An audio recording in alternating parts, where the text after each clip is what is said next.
Друзья, здравствуйте! С вами очередное такое ламповое видео про Amiga.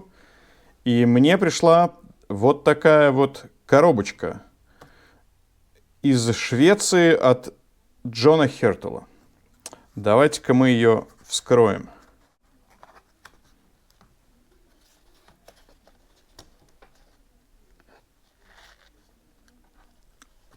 Оба! Смотрим внимательней. Это полноценный процессор 68060, 50-мегагерцовый, шестой ревизии, Маска 71E41J. Я все-таки, друзья, его купил. Это была такая вот мечта у меня, наверное, последний год купить этот процессор. Мало того, что это полноценный 68060 вместе с MMU, да, блоком управления памяти, и с сопроцессором, так еще и к тому же шестой, последней, редкой, самой дорогой ревизии. И вот я спешу его вам показать. В чем ценность именно вот этой шестой ревизии? Ценность заключается в том, что этот процессор очень холодный. И, в принципе, как и все 68060, он не требует дополнительного охлаждения. Но этот процессор настолько холодный, что, в общем-то, его можно разогнать до примерно 100 МГц. Да, в зависимости от экземпляра. Если вам попался неудачный экземпляр, это будет там 95, допустим, МГц. Если удачный, там 105. Ну так, округлим до 100. И, друзья, это, конечно, совсем уже другой уровень производительности, да. Но это прямо круто. То есть можно, например, запустить с таким разогнанным процессором вполне себе первый Quake на Амиге, и он будет весьма неплохо бегать. Запустить-то можно и на обычном, да, но на 100 мегагерцовом разогнанном это будет прям вообще нормально. Вот. И я не советую вам такие процессоры покупать, например, на eBay, или на каких-то других вот таких вот открытых площадках, потому что, ну, на eBay, потому что это будет реально дорого, да, то есть будет где-то около 500 евро вам стоит такой процессор.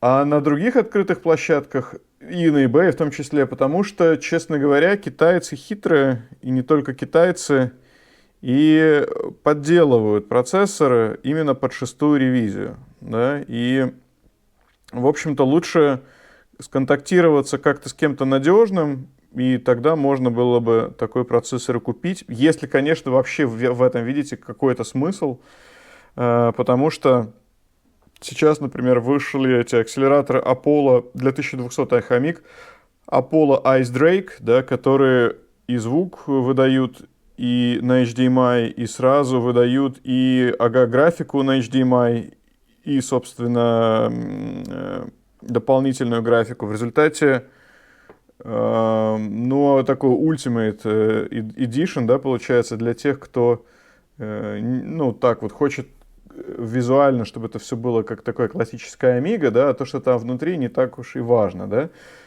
Вот этот процессор — это такая же Ultimate штука для тех, кто хочет все-таки себе какую-то настоящую железку, а не какую-то эмуляцию, хоть и даже именно процессора, да. Вот. И, конечно, эти процессоры очень редкие сейчас и очень дорогие. Да? 500 евро, я считаю, это очень дорого за такую вот раритетную штуку. И понятно, что дальше будут цены только расти. Только расти. И я вот этот процессор купил у Джона Хертела. Это, собственно, мой билдер и TF1260 карточки.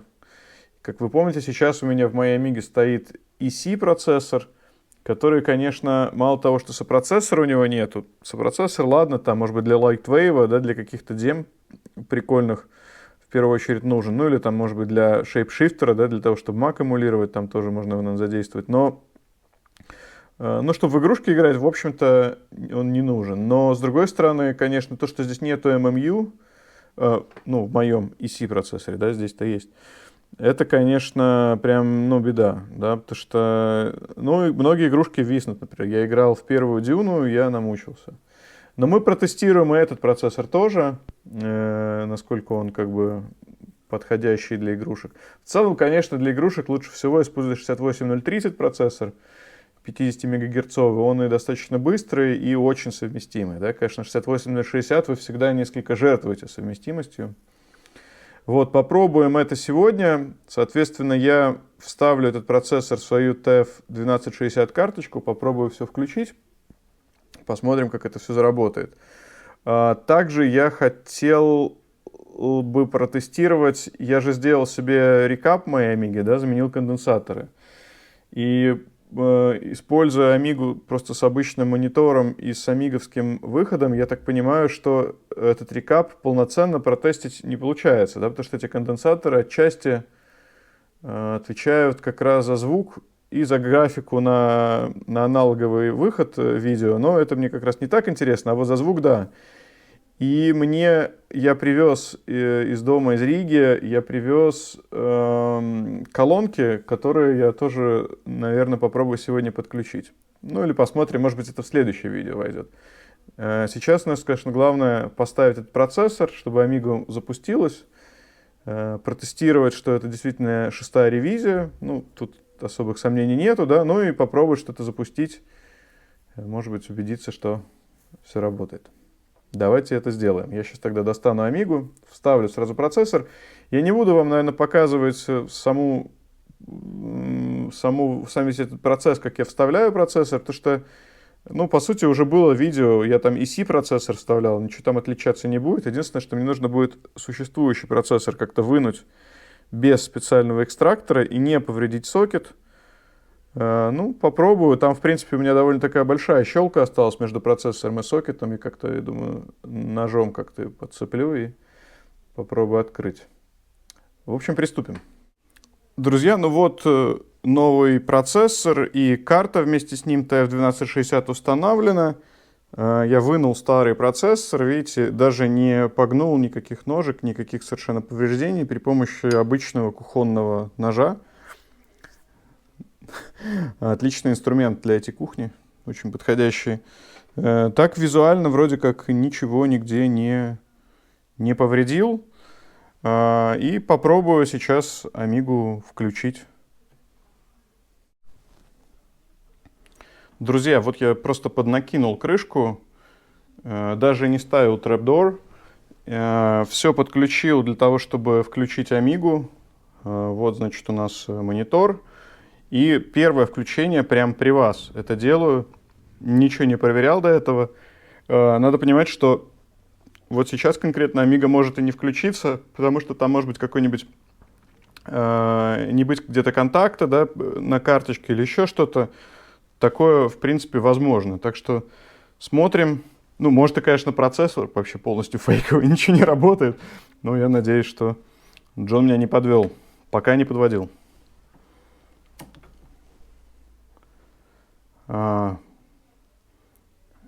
Видно, что Amiga включилась. Что-то происходит.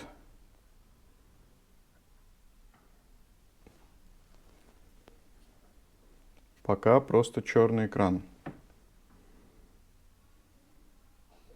Вообще, в какой-то момент, если сама карточка заработала, должны появиться такие цветные полоски. Так по экрану пробежаться. Пока ничего такого не видно. Но подождем немножко. Зеленая лампочка горит, но ничего как будто бы не происходит. Давайте выключим, проверим саму карточку.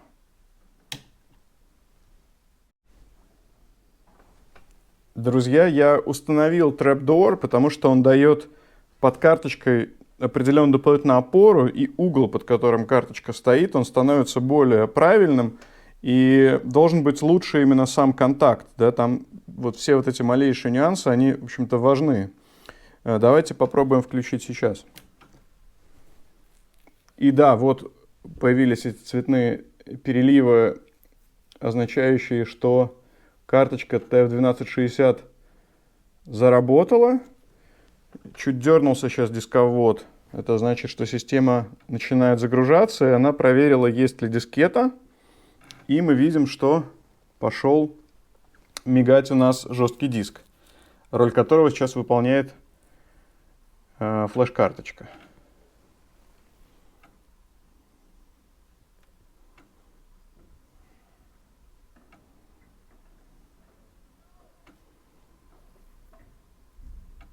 меня версия здесь 3.1.4, и я использую вот эту настройку, чтобы можно было сдвигать окна за экран. Это означает, что у меня, по сути, система загружается в первый раз с холодного старта, как будто бы как дважды, да, она запускает там эти дополнительные библиотеки. Мы видим, что система загрузилась.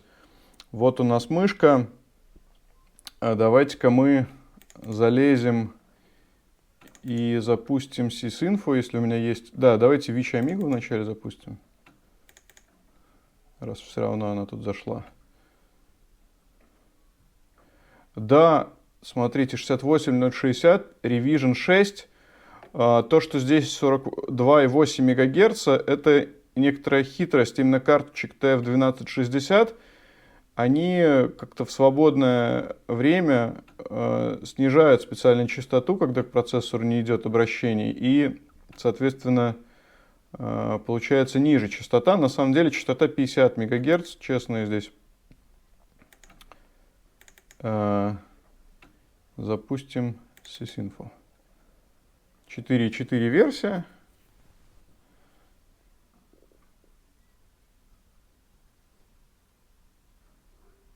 И запуск sysinfo привел к перезагрузке компьютера из software failure. Любопытно. Друзья, итак, я готов показать вам результаты своих изысканий. Я не знаю, по какой причине у меня не заработал sysinfo 4.4. Я, честно говоря, обращусь, наверное, к Джону Хертелу, спрошу, как он это видит, да, почему это. Но я вот скачал sysinfo 4.3, и sysinfo 4.3 работает замечательно. Мы видим наш 6860 процессор, есть FPU, есть MMU, все здесь показывается корректно. И можно даже запустить тест скорости. И он тоже, в общем-то, выглядит так, как он должен выглядеть. Да? Мы в 2 раза быстрее, чем 68040 на 25 МГц. Да? Это, в общем-то, стандартно. Я, честно говоря, ожидал здесь увидеть цифру 2.05. Обычно она такая. Но в целом, в рамках погрешности вполне все выглядит. Phone me now, пишет она. Да, ну и давайте запустим, может быть, какую-нибудь игрушку, проверим игрушку. Я думаю, что мы можем запустить ту же самую первую Дюну. Я ее только чуть поднастрою. И, наверное, заодно протестируем и звук. Сейчас я попробую здесь включить и звук у себя. Так, откроем. Вот здесь вот было.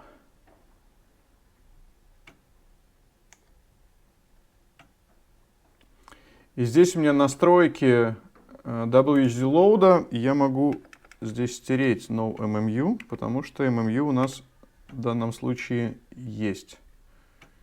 Preload Size, Preload. Ну... Оставим preload, пускай будет. Все, давайте я чуть накину здесь крышку, подключу звук, попробуем Дюну. Друзья, вот я все подключил, скрутил Амигу, монитор подключен, колонки подключены, там сзади все подключено. Пробуем в первый раз включить полностью собранную Амигу и даже со звуком. Так, что-то щелкнуло.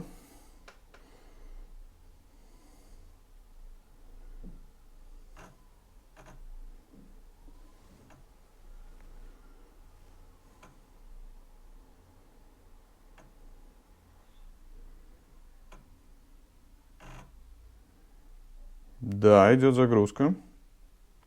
Позитивно.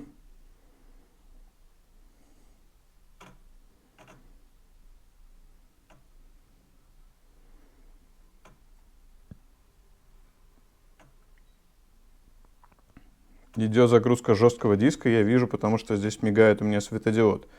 Вообще можно, конечно, там кое-что подпаять, чтобы у меня и здесь мигал светодиод, что работает жесткий диск. Но я, честно говоря, пока этим не заморачивался. Может быть, со временем я и поменяю вообще эту флеш-карточку на что-то более подходящее. Так, ну давайте. Как долго я этого ждал. Дюна. Дюна. Погнали.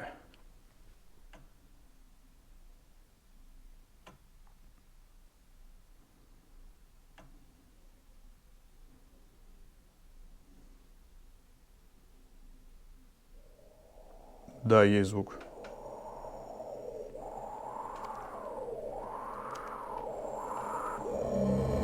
О, громковато, я бы сказал.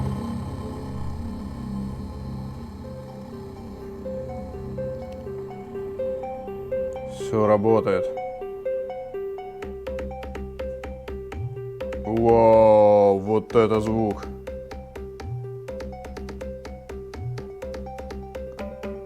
Слушайте, звук просто кайф вообще.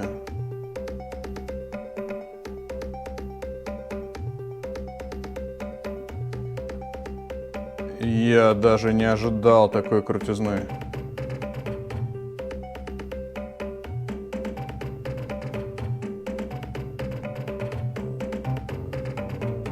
Сделаем потише. Но это реально очень круто. Я не знаю, насколько вам слышно, все-таки петличка тут у меня одета на байке, но все здорово. Мы не будем сейчас тестировать стабильность игры, ну потому что это надо хотя бы часик в нее поиграть, чтобы понять, есть ли какие-то проблемы или нет. Так что мы...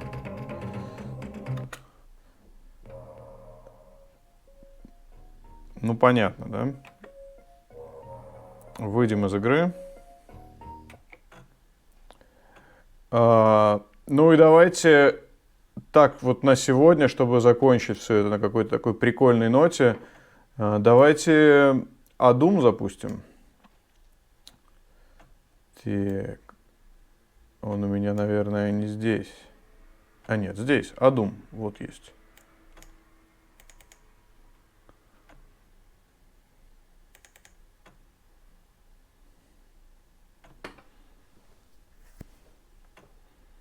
Мне, кстати, интересно было бы сейчас посмотреть Doom, потому что я видел, что на других каналах люди, конечно, запускали Doom тоже, но вот он притормаживал в самом меню, да, на самой демо-игре, что мне хотелось бы попробовать, если он у меня тоже будет притормаживать, что, вероятно, может случиться. Я думаю, что вот что я сделаю. Я скопирую его в диск, в оперативную память и запущу оттуда. Потому что, мне кажется, тормозит именно сама флеш-карточка. У тех, у кого тормозит. Сейчас мы посмотрим, отношусь ли я к этим людям.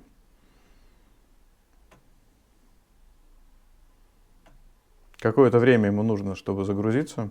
Я помню, под DOS тоже так было. Эти точечки. А даже я слышал, как инициализировался звук. Вот это какое-то странное разрешение. Мы сделаем PAL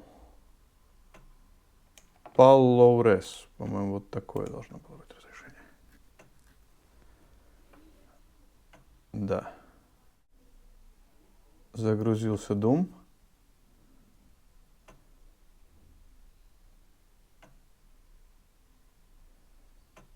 Вот я вижу, что он подтормаживает совершенно отчетливо, да?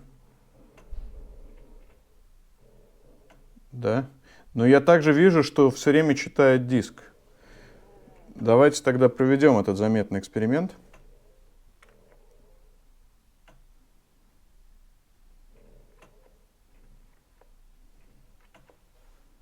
Doom, насколько я помню, всего там был мегабайт 7. Памяти у меня вагон. Так что мы сейчас все поправим. Я надеюсь.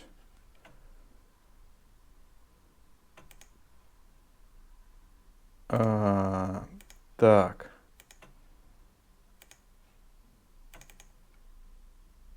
Directory Opus. Значит, здесь мы сделаем наш диск с играми. Здесь мы сделаем наш RAM-диск. И с диска с играми мы скопируем наш ADUM.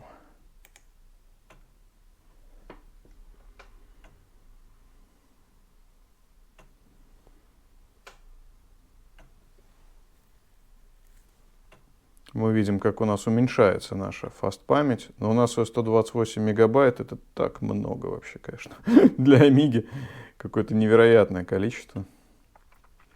Так что нам не жалко совершенно.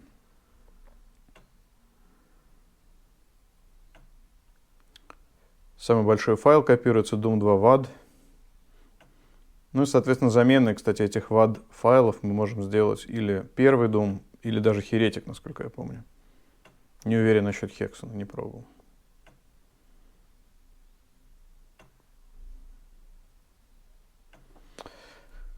Doom скопировался.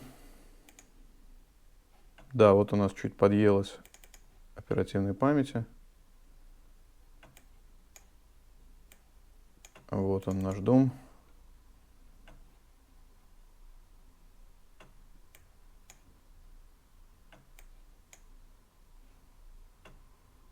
Вот он, наш Doom. Запускаем.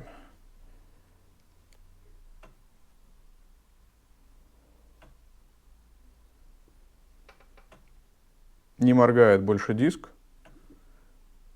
Но надо сказать, что в оперативной памяти тоже, видите, загрузка Doom занимает определенное время. Посмотрим. Вообще посмотрим, поможет ли эта процедура игре в Doom. Ну, даже не игре, скорее просто самому меню, потому что игра-то идет нормально. Если мы сделаем New Game, то все будет вполне играбельно. Видно, кстати, что, видите, у меня здесь эта лампочка чуть мигает. Это значит, что какие-то токи все-таки гуляют не там, где надо. Но не знаю я, как с этим бороться. Не хочется, честно говоря, никуда отправлять материнскую плату в дальние края. А здесь устранить самостоятельно я это не смогу. Ну, пока вроде ни на что не влияет. Ну, я предполагаю, что здесь идет не только считывание с диска вот в этом конкретном месте, а, наверное, даже и распаковка данных. Так что, ну, я так себя успокаиваю. Признаться, вот в этом конкретном месте я даже не вижу никакого выигрыша от копирования Doom на RAM-диск. По-моему, даже медленнее получилось в результате. Посмотрим, что будет в процессе игры. Так, ставим наш PAL Low-Res.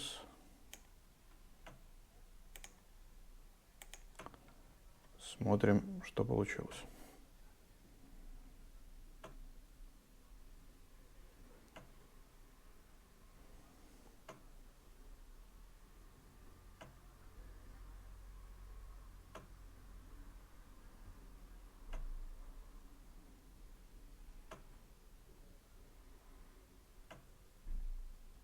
По-моему, стало значительно быстрее.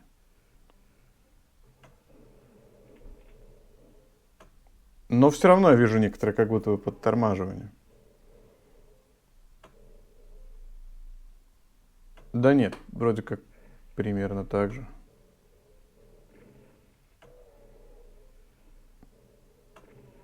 Ну, в общем, судите сами, друзья, как это выглядит. Ну, довольно нормально, на самом деле. Но есть, я вижу пропуски кадров очевидные. А если мы его просто запустим, то вообще как-то долго. Мне кажется, с диска было даже быстрее. Выходит, что от копирования в оперативную память особенно ничего в лучшую сторону не меняется. Ну, а так вот вполне все играбельно.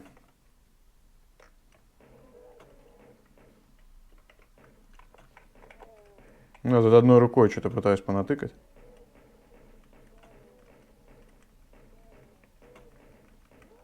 Ну ничего, перестрелял солдатиков. Короче, хорошо идет Doom на самом деле. Лучше, чем у меня на моем 486-м. Точно. Во всяком случае, на том, который у меня был изначально, 25 МГц. Насчет DX266, мне кажется, лучше даже, чем на DX266 идет. В общем, друзья, я думаю, что на этом закончим это видео. Такое даже чуть дольше получилось, чем я думал. В целом, все удалось, все заработало. Рекап как будто бы сделан хорошо. Звук хороший, без каких-либо артефактов. Все прекрасно работает.